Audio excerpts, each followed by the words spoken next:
Welcome back to another episode of Remedial Polymath. Today is part one of our exploration behind the meaning, significance, and history of the American national anthem. But to do that, we have to talk about the War of 1812. So that's what today's episode is going to focus on. We're going to talk about the basics about the war.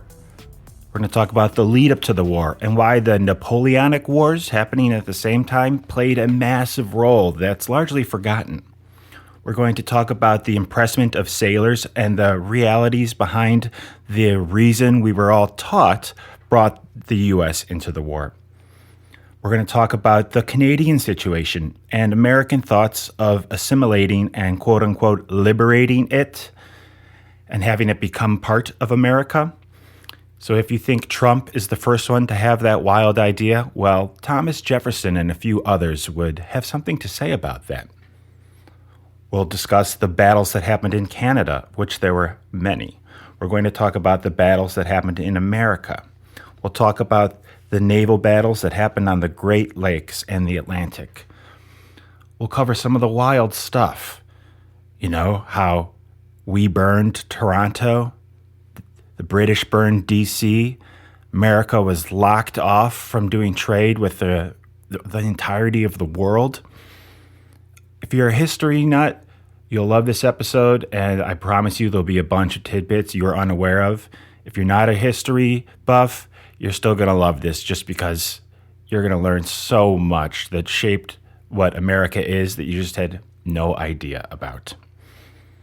And please do me one favor. If you like this show even a little bit, just go click subscribe on whatever podcasting platform you use. Please take the 5 seconds. Just go press subscribe.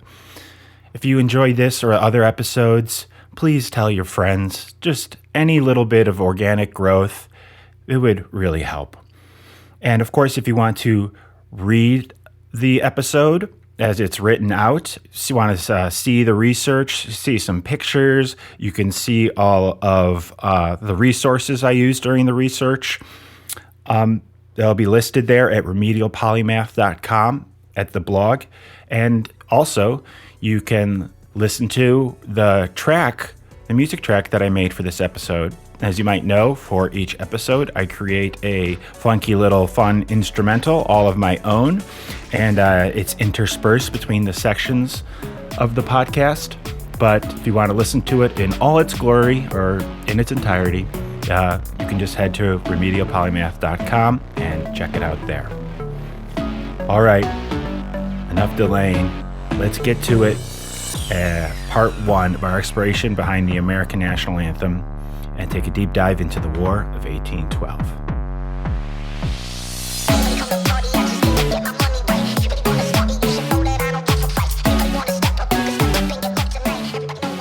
Oh, say can you see? You ever wonder why the Star-Spangled Banner opens with a question? Who's asking?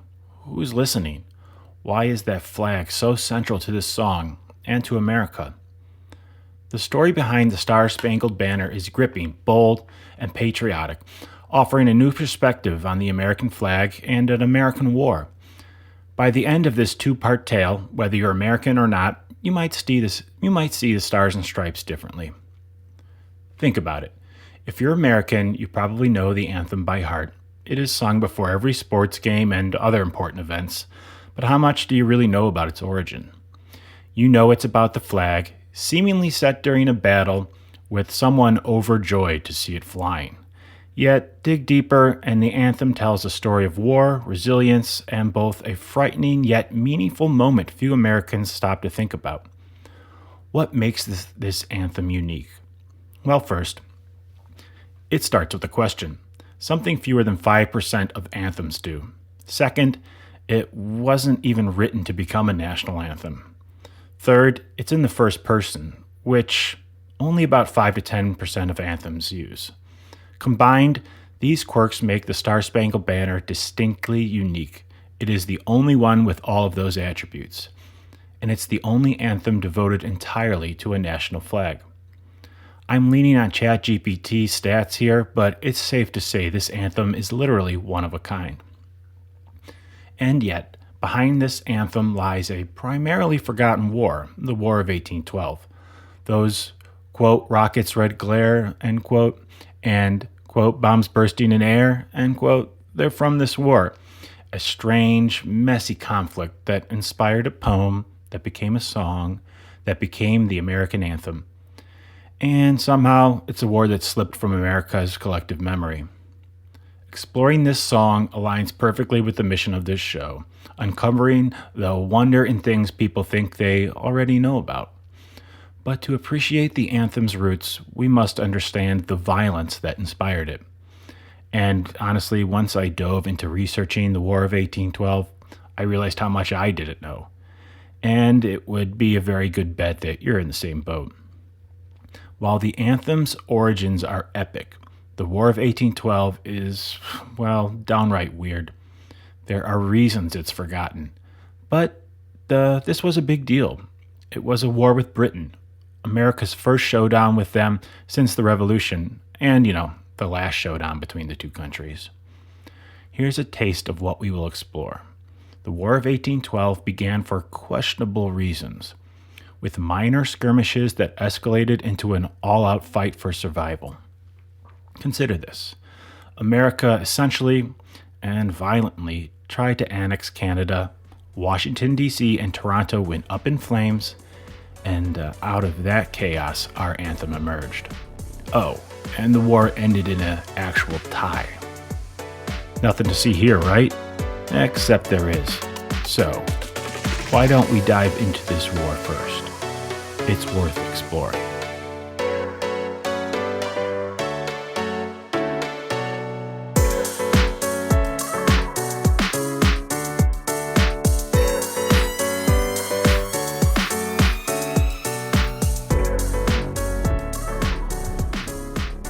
Let's examine some of the loose basics about the war. While the Korean War is often called the Forgotten War, I'd argue the War of 1812 deserves that title.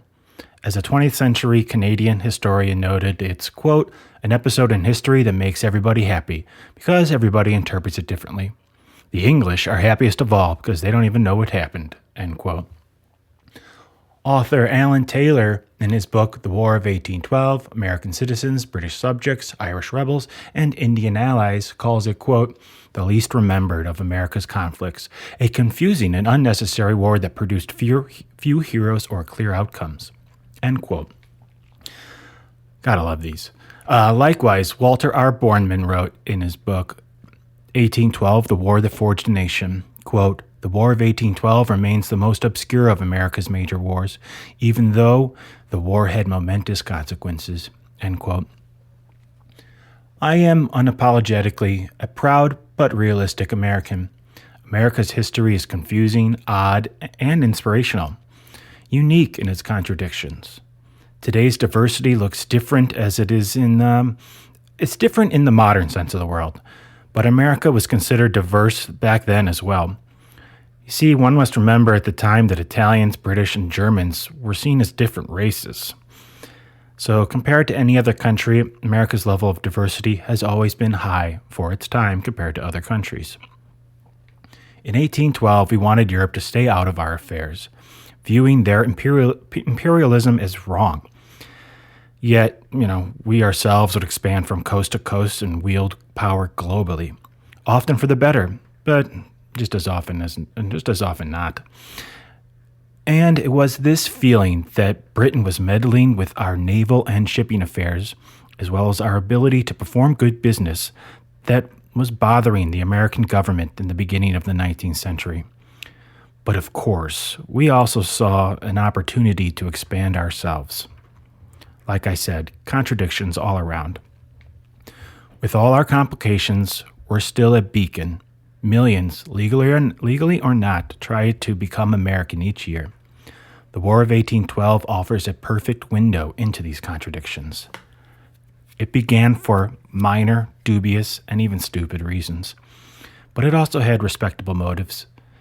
Eventually, it became a genuine fight for survival, an existential crisis that threatened its survival.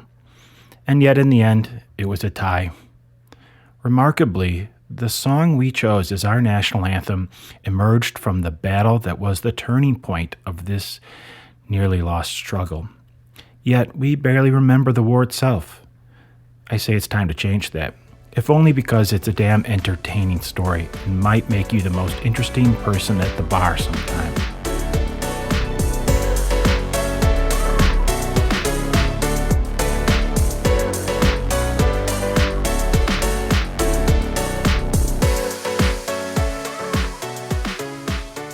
Let's examine the lead up to the war and that other war.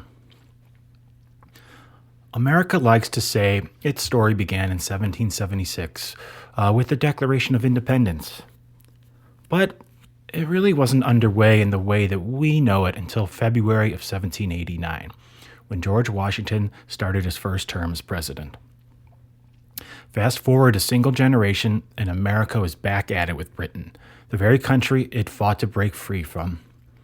The revolution was still fresh in everyone's mind, so it's vital to remember that mindset as the War of 1812 began.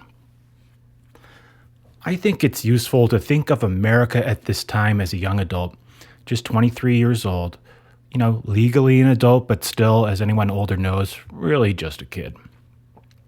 Like many in their early 20s, America was still figuring itself out, prone to thinking a little too highly of itself without much to back it up. This is an age when people often rebel against their parents, testing limits and learning by trial and error. Rebelliousness can lead to trouble, but it's also the time when a person starts to look inward, growing through their mistakes and discovering who they are. Of course, that only works if you stay alive and in one piece. Ironically, this war kicked off to another, a truly unforgettable one, the Napoleonic Wars. Napoleon, a Corsican general with big ideas and an even bigger ego, transformed France into the powerhouse of Europe. He envisioned a Europe free of monarchies, but under his rule, naturally, and saw Britain as the main obstacle to that dream. To cripple British trade, he declared that any ship trading with Britain could be seized, a risky business for American merchants. The British weren't amused, so they fired back with the Orders in Council, creating a blockade against France and taxing any neutral ship that traded with Europe. It is also useful to remember that Great Britain literally considered Napoleon the devil. This was not a normal war for them. America was caught in a tricky spot. Whether it traded with Britain or France, it faced a high risk of losing ships. President Jefferson enacted the 1807 Embargo Act to retaliate, effectively halting all U.S. exports in a bold attempt to demand respect for American neutrality. Imagine telling the playground bullies, if you don't play nice, we're taking our toys and going home. Unfortunately, it didn't work. Britain and France shrugged, and America's economy took a big hit. The embargo was repealed within 2 years, but the damage was done. In the aftermath, the French seized U.S. ships in French ports under the pretense of helping enforce the embargo. The British also did not hold back, with incidents like the 1807 Chesapeake Leopard affair, where a British warship fired on an American frigate to search for deserters. By 1810, despite the embargo setbacks, America's merchant marines was thriving, holding the world's second largest cargo tonnage, just behind the British.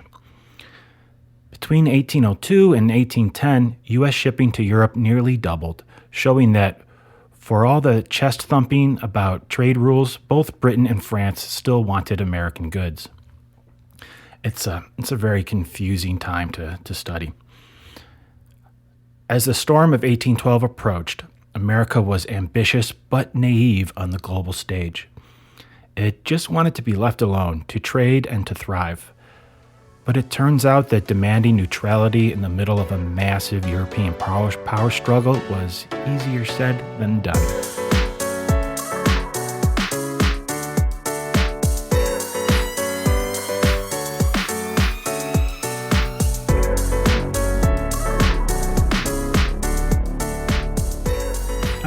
discuss the one aspect of this war that you may remember from school: Impressment and Anglo-American tensions leading to the War of 1812.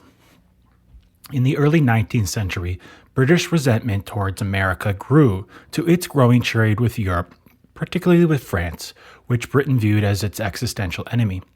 The British were baffled by American trade relations with Napoleon, who many in Britain considered the Antichrist. And I mean that literally. That wasn't hyperbole.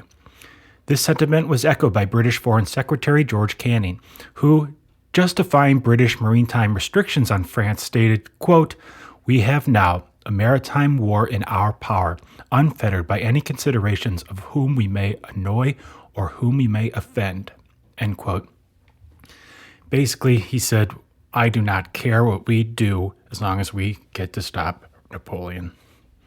The British Navy, vastly outgrowing the number of personnel it required, relied heavily on impressment, the forced conscription of sailors, often from foreign ships, to meet the needs for trained seamen.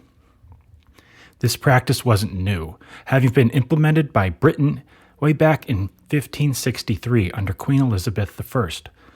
By the time of the Napoleonic Wars, Britain's navy had swelled from 36,000 men to 114,000 men, leading to a significant shortage of volunteers, with roughly 118,000 sailors employed by the British Merchant Marines in 1792. So you see, there were more merchant marines than there were men in the Navy. And this was because being a civilian sailor offered far better conditions, pay, and safety. This kind of incentivized men to avoid military service and just go into the merchant marines. So the British solution was to impress sailors from wherever they could find them, including American ships. Since America and British cultures were so different, differentiating between the nationalities of sailors was often based on accents and rudimentary questioning, leading to about 10,000 sailors being forcibly taken from American vessels. However, with an estimated 30% of American sailors being British-born, Britain argued that it was within their rights to, quote-unquote, reclaim them. Mainly when some sailors had deserted British service for better conditions aboard American ships, they just figured, this is our right. This impressment, though, caused profound anger in America, which viewed it as infringing upon its national sovereignty and individual liberty. In June 1812, under pressure from repeated American protest, Britain temporarily halted its Order in Council, that restrictive trade measure, and issued directives to reduce actions that might offend the U.S. Yet, despite Britain's concessions, President Madison declared war the very same month, and he incited impressment as a primary cause. So the declaration of war came despite reports indicating Britain's new orders would curb impressment abuses. Basically, President Madison knew that Britain was like, okay, we'll stop doing this. And he's like, nah, I'm going to declare war anyway. So in June 1812, with Napoleon amassing his Grande Armée for a massive invasion of Russia, Madison's timing in declaring war was fortuitous. Preoccupied with a monumental struggle in Europe, Britain would be stretched thin, making it a strategic moment for America to challenge British actions. What seemingly excellent timing for Madison. Almost a little too excellent. However, though impressment was heavily emphasized in American rhetoric, it proved to be a relatively weak reason by war's end. When the Treaty of Ghent was signed in 1814, ending the war, impressment was not even mentioned, raising questions about its true significance in American motivations for the war. Now let's discuss an aspect of the war I'm pretty sure you weren't taught in school, at least if you're American. The Canadian situation. Canada was a significant but often underemphasized player in the War of 1812, a fact largely overlooked in American history education but central in Canadian schooling. While Canadians know their role in this conflict, well, at least they know it better, Americans may find it quite surprising. In 1812, Canada was part of the British Empire, making it a focal point for U.S. military strategy since Americans couldn't realistically challenge Britain on the seas. The Royal Navy outclassed the American Navy, which at the time only had 16 proper warships, while the British fleet was several hundred strong. Thus, Canada became a strategic land target, offering a feasible way for the U.S. to strike at the British Empire without relying on sea power. While some see this as an imperialistic move, it was also militarily pragmatic, given America's limitations at sea. America had a population of around 7 to 8 million, whereas Canada's population was about 500,000, and largely clustered along the border and economically linked with the U.S. This imbalance made Canada appear vulnerable, and with the former colonial powers still in control, the American leaders saw an opportunity to expand and secure the northern frontier. So let's touch on the belief in Canadian liberation. Thomas Jefferson was optimistic about a Canadian invasion, believing that capturing Canada, quote, as far as the neighborhood of Quebec will be a mere matter of marching and will give us experience for the attacks of Halifax the next and the final expulsion of England from the American continent, end quote. American leaders, particularly the Founding Fathers, assumed Canada would welcome them as liberators, eager to join a republic free from British influence. They expected Canadians to yearn for freedom from British rule, even if this assumption was later revealed to be overly optimistic. General William Hull's proclamation in July 1812 encapsulates this sentiment. Quote, "You will be emancipated from tyranny and oppression and restored to the dignified station of free men." End quote. Fueled by revolutionary ideals, many American leaders believed they offered Canadians liberation, showing early America's tendency to assume that others desired their version of freedom and governance.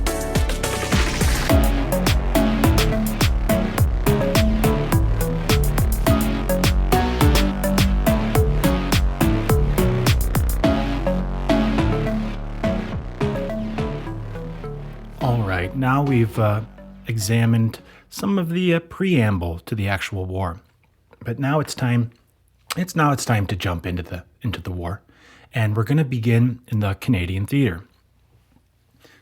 The War of 1812 often gets framed as a conflict over impressment and trade restrictions with Britain, but oddly enough, a massive chunk of it took place in Canada. This surprises most Americans who don't associate their northern neighbor with this war. But trust me, it was serious, especially for Canada. Remember to think of America back then like the teenager trying to act grown up, but constantly messing things up during their growing pains. The U.S. thought it could liberate Canada from British control, but like a 23-year-old, we were a little bit out of our depth.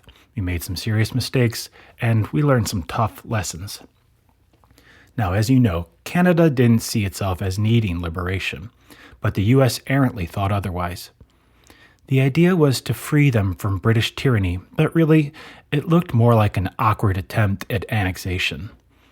The American performance was shaky, to say the least, in the early Canadian campaigns. And that's a big reason why it gets so little airtime in American memory. For Canadians, though, it's remembered a bit more vividly. I initially wrote a long piece in the Canadian theater, breaking down all the crucial battles. I was surprised by how much actually occurred in that theater, and how much it was a story that weaved through both sides substantial efforts to defeat each other in this fascinating back and forth, with a surprising lot of American mistakes and losses.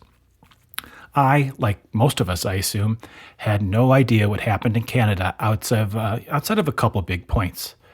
But then, looking back at it all that I had researched and written, it was just too much. I kicked myself. I wasted my time. It started to not look like a theater of war, but a war all on its own. at least in battles and skirmishes, albeit maybe not as much in terms of personnel and material. So like I'm kind of just saying there were a lot of battles and skirmishes, but not as many losses in terms of personnel and material. So to make a long story shorter, in an effort not to bore you, I'm just going to look at some of the highlights here. Okay, let's start with the infamous Detroit fiasco. General William Hull, stationed at Fort Detroit, decided to cross into Canada with the aim of taking Windsor. He even issued a proclamation calling on the Canadian militia to join the American cause for liberty. Spoiler alert, it didn't work. Hull got cold feet about overextending his supply lines and ended up retreating back to Detroit. It didn't help that many of his troops just straight up refused to step foot into Canada. British General Isaac Brock and Tecumseh, the Shawnee leader, teamed up and got Hull so rattled that he surrendered without even firing a shot. There is even an exciting but unproven story of Tecumseh walking the same soldiers back and forth within the view of the Americans to make it seem there were a lot more soldiers than there were. The Americans lost thousands of men, supplies, and Fort Detroit itself, handling the British control of the Michigan Territory. And I should say, when they lost thousands of men, that was through capture, not death. Hull was so humiliated that he was court-martialed and sentenced to death, although the punishment was later reduced. Okay, then there was the debacle at Queenston Heights in Ontario. American General Van Rensselaer planned a bold assault across the Niagara River. Here's where, yet again, it gets a bit embarrassing for the Americans. The Americans met with him and told him specifically to come back the day after tomorrow. This was before the attack, when a British officer proposed a prisoner exchange. So he goes out to talk about a prisoner exchange, and the Americans tell him to come back the day after tomorrow. Americans totally and very simply got outclassed. This mistake tipped off the British about the timing of the attack. The British also knew it would be an all-out assault. This was based upon what the British officer knew when he went to the American side and after what he witnessed. After the battle began, the Americans managed to establish a beachhead, but soon after that, General Brock led a daring attempt and inspired his troops to fight back with gusto.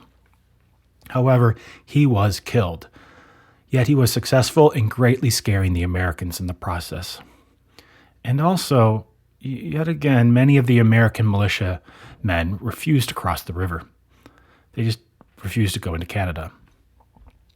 All of this led the Americans to squandering any chance of victory. And once again, the Americans slinked away, leaving the Canadians feeling more resilient than ever. All right, now onto one of the most chaotic events in Canada during the war, the burning of York, or what we now know as Toronto. In April 1813, about 2,700 American troops landed near York and faced off against a smallish British and Ojibwa defensive force. Despite heavy resistance, the Americans took the upper hand, forcing British General Sheaffe to call for surrender. But as the British retreated, they ignited a gunpowder stockpile to keep it out of American hands. This triggered a massive explosion that killed over 200 Americans, including General Pike. Then the Americans turned vengeful. They ransacked York, looting public buildings and setting fire to much of the town.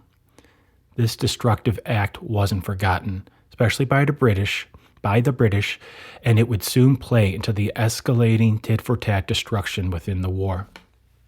So, while the Americans technically won the battle, they really did not with the benefit of hindsight. It was really a Pyrrhic victory.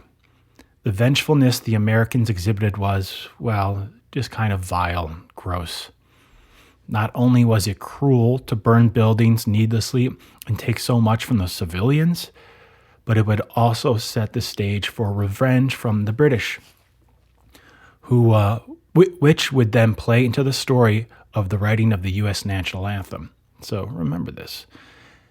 It is not hard to see that in doing this act, the Americans set the stage for this war to yet again escalate into something new, something different.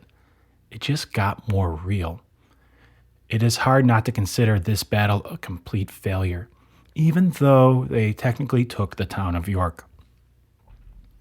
It wouldn't be failures forever, though.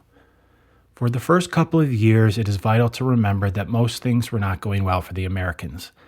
And this fact wasn't withheld from the general public's knowledge, only leading to an increasing general fear. This is crucial to remember. The public understood what was happening, the American public, and they understood how much things were, getting more real, like you just went over. And things went from the idea of conquering Canada to properly defending the country and making sure the British couldn't invade the northern part of America. But after several defeats, the tide finally started to turn for the Americans in 1813, beginning with the Battle of Lake Erie. As someone who grew up along the Great Lakes, I can't help but to have wanted to see this one go down. In fact, it's interesting to note that naval battles upon fresh water have been exceedingly rare throughout history, anywhere. On Lake Erie, Commodore Oliver Hazard Perry's fleet, great name, his fleet outmaneuvered and defeated the British, gaining control of Lake Erie. The American fleet had 9 vessels with around 500 sailors and Marines. The British fleet consisted of 6 vessels with about 440 sailors and Marines. This considerable victory cut British supply lines and forced them to abandon Detroit, setting the stage for the Battle of the Thames, where the British and Tecumseh's forces were decisively defeated. And just as important, Tecumseh perished in this battle, whose death dealt a significant blow to native resistance in the region. His memory would live on, though, as he is remembered fondly to this day in Canada. But let's not skip over some of the other genuinely bizarre moments. Take the Battle of Lacole Mills in November of 1812. The Americans had a considerable advantage. In fact, it is estimated to have been about a 16-fold advantage. They had about 6,000 men compared to just a handful of British and Canadian militia. Yet, due to friendly fire, yes, there was a full-blown firefight of America versus America. Confusion and panic at just the sound of the Mohawk warriors. Just because of that, the Americans retreated with haste. You can almost feel the embarrassment dripping off the page for all those Americans who had to read about this in the newspapers. So, why does this all matter? At the start, the War of 1812 seemed like just another spat with Britain. But after all these blunders, it started to feel like a fight for survival, an actual second war for independence. All of a sudden, Americans had to fear an invasion, not just from the east, but also from the north. And it looked as if that may just happen. With one defeat after another, it must have been terrifying for Americans living near the Canadian border or just in the northern part of the country. Suddenly, this wasn't just about impressment or trade. It was about the genuine possibility that the young republic might collapse. The Americans did eventually get their act together, somewhat. Fort Erie in 1814 marked one of the few significant American victories on Canadian soil. After a brutal siege, the British were forced to retreat. But even then, the U.S. abandoned the fort afterward. So yeah, it was a tough war for America, especially in the Canadian theater, where early losses were frequent and the victories felt fleeting. The War of 1812 is often forgotten from the American perspective, but it's remembered as a defining moment in Canada. Canadians successfully defended their land and kept the Americans at bay, solidifying their national identity and loyalty to Britain. While the war ended in a stalemate between the U.S. and Britain, Canadians saw it as a victory. They weren't liberated because they never needed to be. And that's a part of history worth remembering, even if Americans tend to forget it.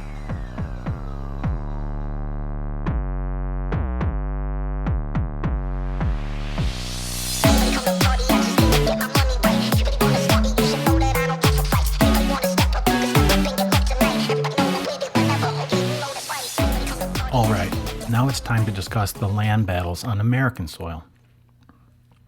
There wasn't as much fighting on the American soil in this war as there was against the Redcoats, Canadians, and Indigenous soldiers that were in the Canadian theater. I found this fascinating. I just didn't realize how much more active the goings-on in Canada were. However, thinking back to what we discussed at the beginning of this episode, the logic behind this difference reveals itself. For the first couple of years in this conflict, Great Britain was wholly distracted from fighting their arch nemesis, who they saw as the Antichrist, Napoleon. Their resources and men were firmly focused on that. They didn't have the soldiers for both sides of the Atlantic. Even in Canada, they had to confine their efforts mainly to a defensive game. So if you're wondering why America kept poking at them without a robust British response on American soil, this is why. However, we must remember the American public wasn't privy to this fact and understandably were left in fear of what was occurring to their north. Hence, major land battles on American soil did not really occur until 1814, after Napoleon's defeat earlier in that year. Afterwards, British attention pivoted entirely to the U.S., and they could and would deploy more experienced troops. So while there were some skirmishes and minor battles on American soil earlier in the war, it wasn't until Europe unburdened British forces that the fighting intensified in the U.S. But before we talk about the land battles of 1814, there is one battle we should touch upon, a conflict that popped off due to tensions brewing on the American frontier. Interestingly, it occurred just before the war officially started. This happened in the land we associate at that time with more the untouched lands west of Ohio. The young American states found themselves at severe odds with native nations led by the Shawnee chief Tecumseh, who aimed to form a powerful confederacy to resist American expansion. Tecumseh's brother, Tenskwatawa, also known as the Prophet, rallied warriors and set up camps at the aptly named Prophetstown near the Tippecanoe River in present-day Indiana. American General William Henry Harrison saw this growing coalition as a threat and marched on Prophetstown with about 1,000 men. Early on November 7th, the native forces attacked, igniting what would become the Battle of Tippecanoe. The fighting was intense but brief. Harrison's forces managed to hold their ground and force the natives to retreat, after which he burned Prophetstown. Though a tactical victory, it came at a steep cost, with high casualties on both sides. Tippecanoe rattled the frontier and deepened U.S. suspicions of British support for indigenous alliances. Harrison's victory would later be celebrated in John Tyler's presidential campaign slogan, which was, quote, "Tippecanoe and Tyler too," end quote. The battle stood as a prelude to the conflict to come, setting the stage for native alliances in the War of 1812. All right, let's fast forward a couple of years to perhaps one of the most shocking moments in American history. It was the end of August 1814. British forces landed within the Chesapeake Bay, aiming straight for the capital. American troops tried to hold the line at Bladensburg, but it was a disaster. The militia fled in chaos, a route so embarrassing that it's now known as the Bladensburg Races. With no defenses left, British troops marched right into Washington, D.C., and torched iconic buildings, including the White House and Capitol. Why?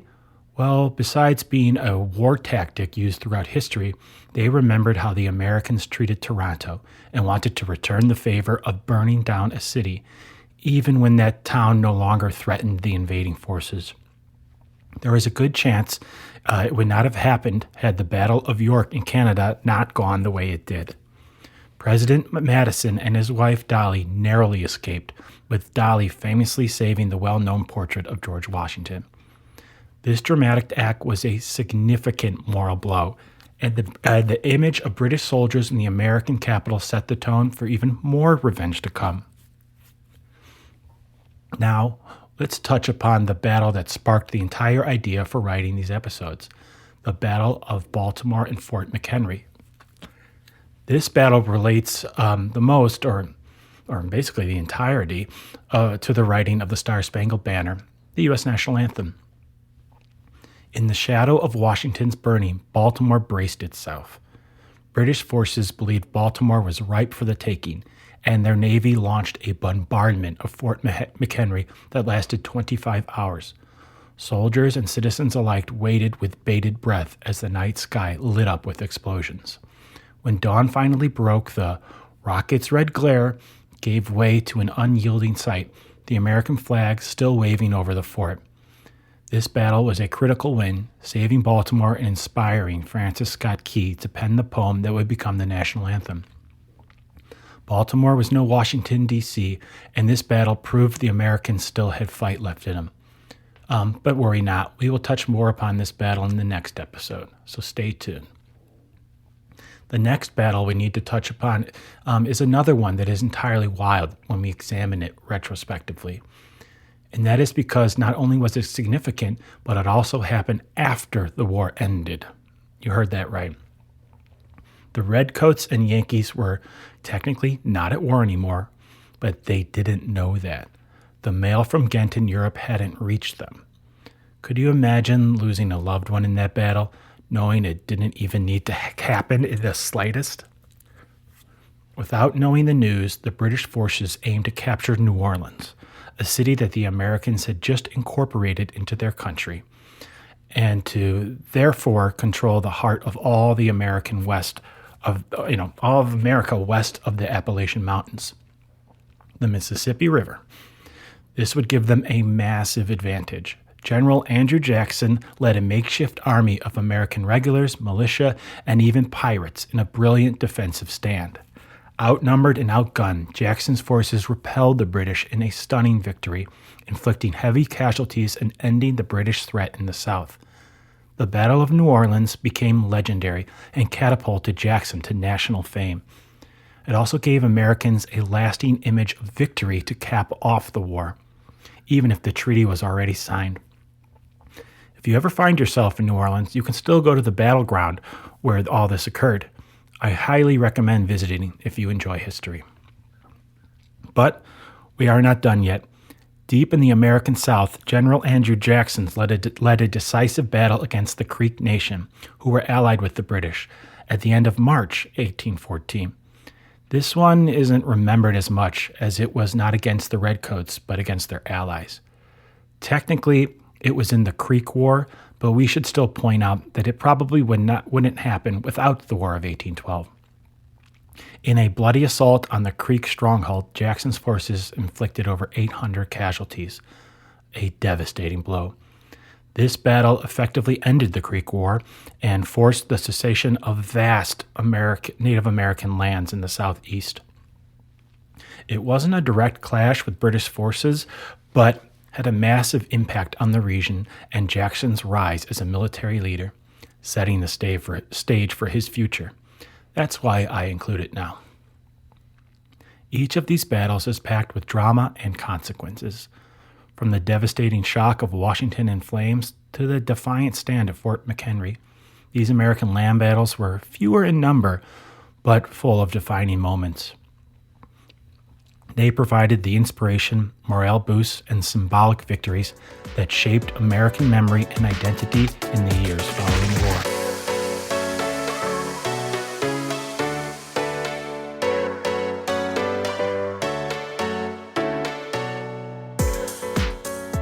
The most important theater of the War of 1812 was, no surprise, the Atlantic waters.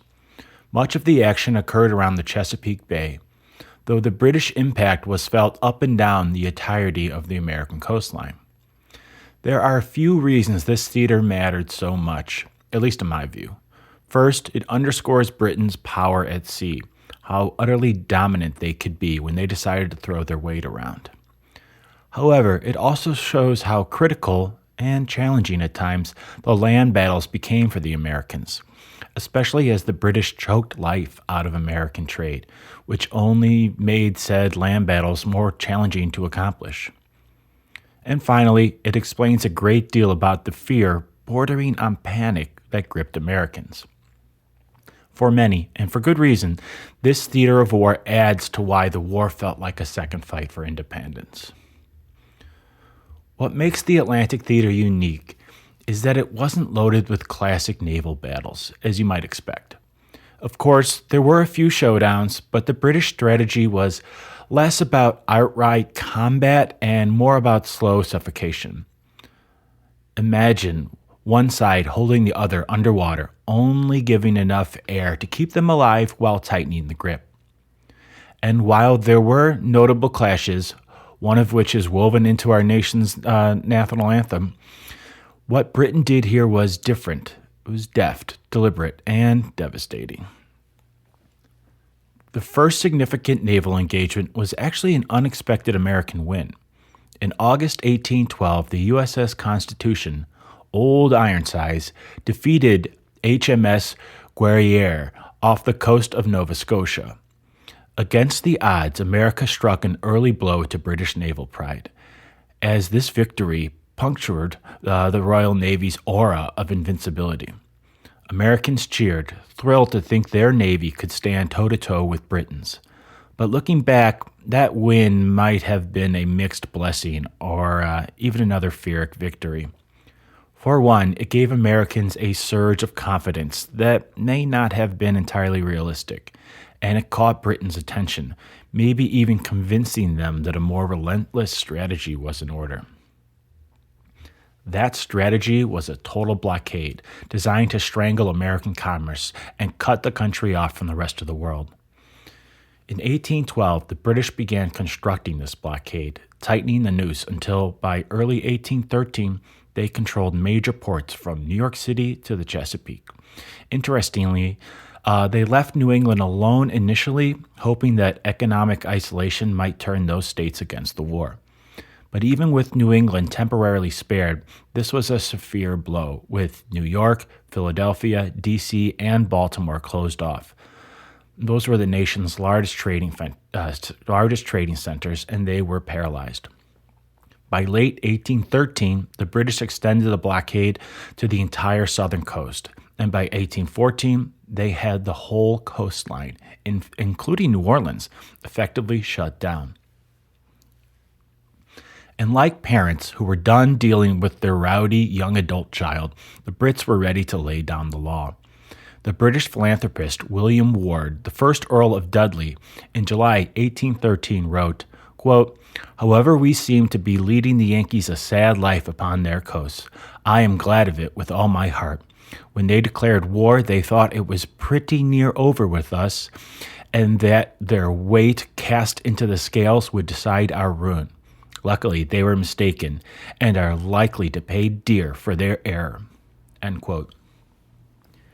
Admiral Warren said, quote, "We do not intend this as a mere paper blockade, but as a complete stop to all trade and intercourse by sea with those ports, as far as the wind and weather and the continual presence of a sufficing armed forces will permit and ensure." End quote. It's hard to overstate how this isolation would have felt. Americans were suddenly trapped within their borders, unable to trade beyond their shores or even easily within them. Trade with the rest of the world dried up, and with it, the government's primary revenue source. Don't forget that income tax didn't exist yet. The government ran primarily on customs duties, and without trade, those funds vanished. Add to this the terrified news in the spring of 1814 that Britain and France had ended their war. Suddenly, Britain was free to focus entirely on America. They could send troops and resources that had been tied up with Napoleon across the Atlantic, making it able to make their blockade much tighter. Hopes of taking Canada were dead in the water, and even the most stubborn of Americans had to realize that their northern neighbor would remain firmly under British control. By this point, the British weren't simply enforcing a blockade, but executing a form of economic warfare that squeezed the U.S. economy dry. In 1811, American overseas trade was worth $40 million. By 1814, that number had plummeted to just $2.6 million. Revenues from customs duties had dwindled, and the government was teetering on the edge of bankruptcy. Fighting a war against the world's most formidable navy while broke? Not exactly ideal. The British were dead serious about choking off America from the world. And although America was fortunate in having fertile land to keep it fed, nearly everything else was in short supply. Imagine what it must have felt like to be in that situation. Cut off from the world, with your country's finances in ruins, the North braced against British Canada, and your navy stifled. You'd gone from being irritated with your former rulers over maritime issues to quite literally fighting for survival as a nation. It must have felt surreal. Just try to put yourself in their shoes for a moment, struggling to breathe in a war you started, but were beginning to wonder if you could finish.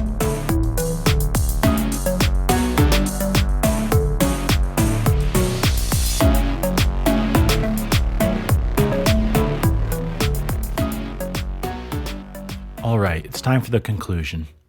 To wrap up this episode, let's take a moment to pull together what we've covered about the War of 1812, its forgotten legacy, and how it laid the foundation for the moment that inspired the American national anthem.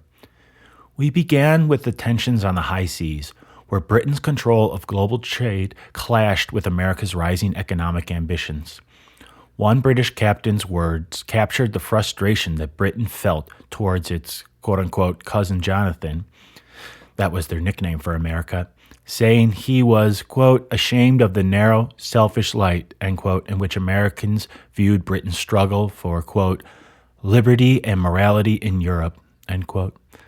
But to Americans, the frequent impressment of sailors, the seizure of ships, and the closing of markets felt less like a global crisis and more like an attack on their hard-won independence and national pride. That tension boiled over to include an unlikely third player, Canada. Seen by American leaders as vulnerable and a logical extension of their vision of independence, Canada became a target. And while leaders like Thomas Jefferson assumed Canadians would welcome them as liberators, the reality was far more complex. With only 16 warships and a small army, America's strategy hinged on the belief that Canada was the weakest link in Britain's empire. Jefferson went as far to say that the, quote, acquisition of Canada will be a mere matter of marching, end quote. But this wasn't just about expansion or conquest. It was, for Americans, about securing borders, reinforcing independence, and pushing back against British influence. As we've seen, Americans believed they were fighting a second war for independence, defending against what they saw as British disrespect for their sovereignty. While the early years of the conflict were far from the, quote, mere matter of marching, end quote, that Jefferson imagined, the war came to be seen as a test of America's resolve, a moment when a fledgling country stood against an empire that refused to fully acknowledge its freedom. You may have noticed I left out discussing fully one crucial naval engagement. That was the battle at Baltimore at Fort McHenry in September of 1814. As you know, that was purposeful, and the battle was as exciting as they come, especially as it was on the heels of the British capturing and burning Washington, D.C. You'll definitely want to learn about that battle. In the next episode, we'll dive into the battle that symbolized this resolve, the fight that inspired Francis Scott Key to pen the Star-Spangled Banner. It wasn't just one battle, it was a crucial moment in a war that many Americans thought of as a forgotten one, but one that genuinely cemented their sense of nationhood. So join me on the next one as you travel back to that pivotal night on the Chesapeake Bay to witness the broad stripes and bright stars over Fort McHenry, the site that turned the War of 1812 from a forgotten conflict into an anthem still sung today.